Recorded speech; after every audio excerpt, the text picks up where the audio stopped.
Hello, welcome to Straight Talk About Carbon, a conversation with Agoro Carbon Alliance exploring more about the carbon market. I'm your host, Megan Grebner, and with us today is Jerry Stevens with Agoro Carbon Alliance. Hello. Hi, Megan. How are you today? I'm doing well, thank you. Before we get into our conversation, let's talk a little bit about your background and what you do with Agoro. Absolutely. I'm a regional sales manager with Agoro, so I'm the guy that people talk to about signing contracts and kind of the business end of it. My background is I've been an agronomist for all my career. I started out in kind of the crop protection chemical business for a lot of years with a major manufacturer. Spent about 24 years doing that and about 14 years in retail, actually. That's where I've been lately. And this carbon markets of where I've moved into now, it's a pretty exciting space to be involved with. It really is interesting, and I've loved hosting these conversations because I get to learn, but we get to also provide farmers around the country with information they may not have readily available at their fingertips at all times. Right. Absolutely. A lot of questions out there. There are, and we're going to start first and explore some of the misunderstandings or misconceptions maybe that folks have about the carbon market. So as you're talking to them, what are some things that you hear back from them? Probably the biggest misconception is that they don't qualify. And people tend to disqualify themselves way too often. And as we have conversations with them, they may find that part of their operation may actually fit into a carbon program. So that self-disqualification is probably one of the biggest misconceptions. If somebody has a new piece of ground that they picked up, if they're already using existing practices on their existing land, but they're going to implement new practices on new ground, it's a great place to sign up those acres in a program. And the second misconception is that just because I don't qualify now, I never will qualify in a carbon program. They're evolving. These are the first rounds of these carbon credits that are out there in programs. So just keep in tune, be engaged.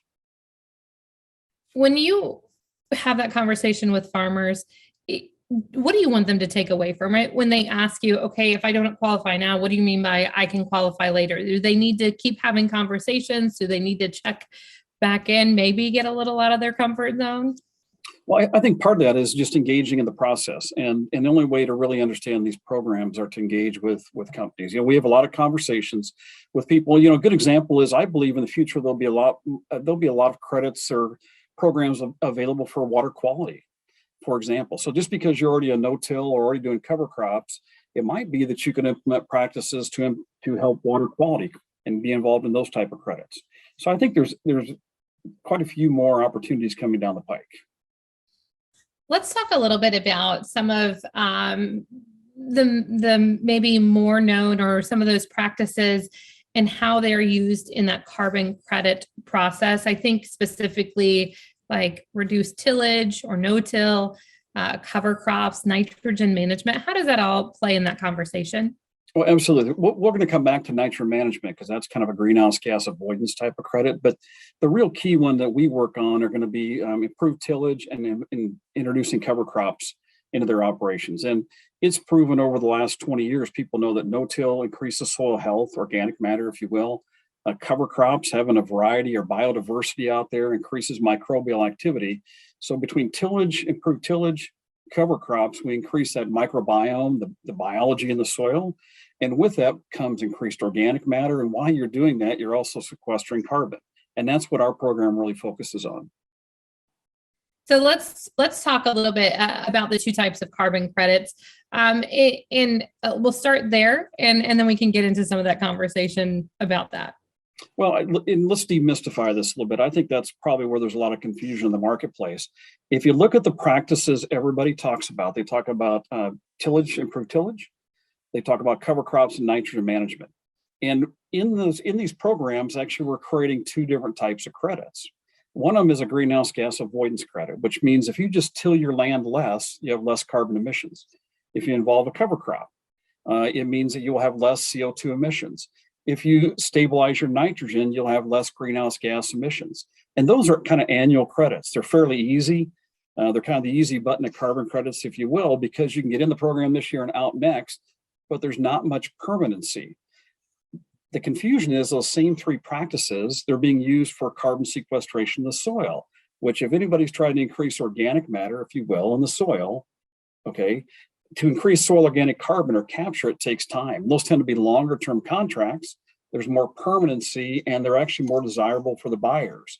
So the confusion is we're kind of doing short-term credits and these long-term soil sequestration credits, but the practices are the same. And I think that's what's leading to a lot of confusion in the markets.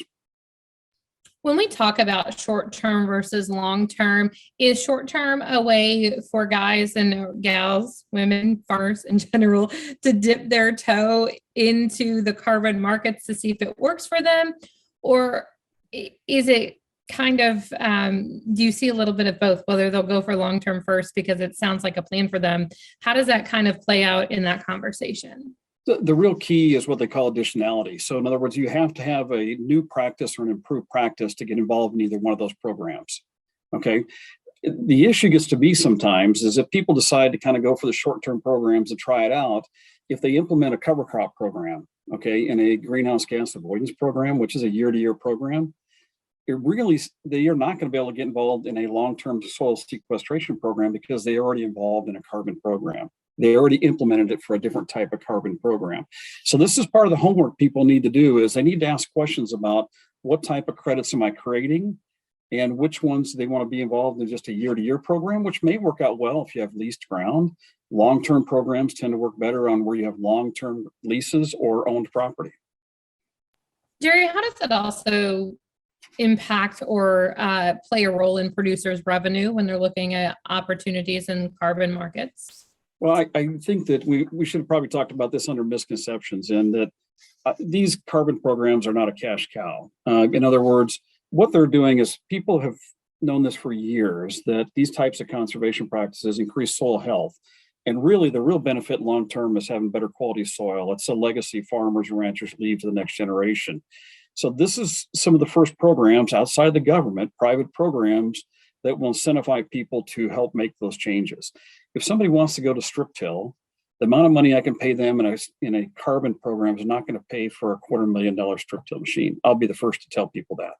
If you're already predisposed to going to strip till, I can help supplement that and pay for part of that conversion. It's very interesting to kind of see it all unfold or open the door behind some of these questions.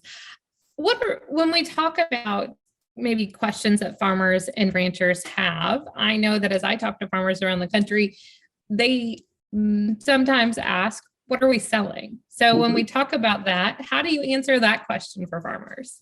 Well, it's a great question because, well, first of all, what we're not buying, or they're not selling long-term mineral rights or water rights or anything along that line. If you live in the northern part of the U.S. and the Dakotas, lots of questions around mineral rights and oil rights, correct? And I'm sure that holds true across the country. Nothing to do with that. So what they're selling, what I'm going to buy from a grower, okay, is a metric ton of carbon in the soil, and a metric ton of carbon is 2,204 pounds. Okay, so that is a carbon credit. So a metric ton of carbon is a carbon credit. And the only thing we're buying from them are the carbon credits that we create in our program. Okay, so in other words, we take a baseline soil sample, we come out in years 5 and 10 and take soil samples, and we can tell how much carbon they've sequestered, how many tons that plants have taken out of the air, and with the residue of the plant or going through an animal has increased the soil organic carbon, and we pay them for those tons, that particular set.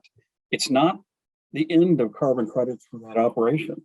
Because in the future, if there's another program that comes out that maybe has to do with biologicals or other practices, they can create other carbon credits through other programs, okay? And that's a different set of carbon credits. So it doesn't stop them from being involved in the future, any other programs. Jerry, what's the best way for farmers to decide if a carbon program is worthwhile for their operation, or what type of carbon program works for them? Well, I'm going to quote one of our agronomists who says, if you've been on one farm, you've only been on one farm, and everybody's is different, right?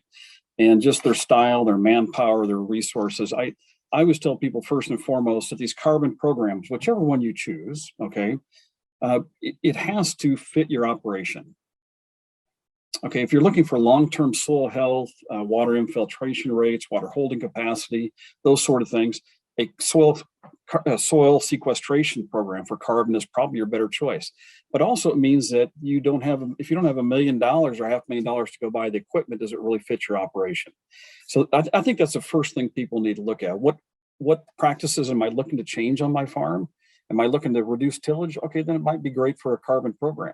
Okay, but it doesn't. These programs alone are probably not going to finance all of that change.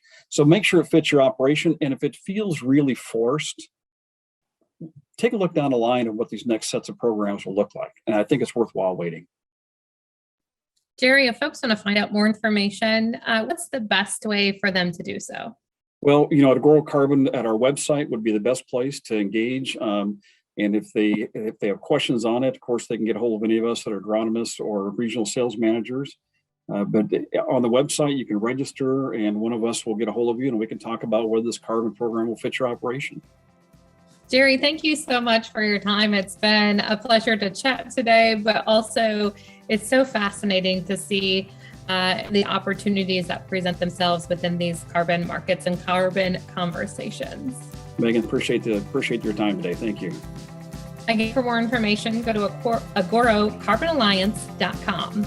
With straight talk about carbon, I'm Megan Grebner for Brownfield.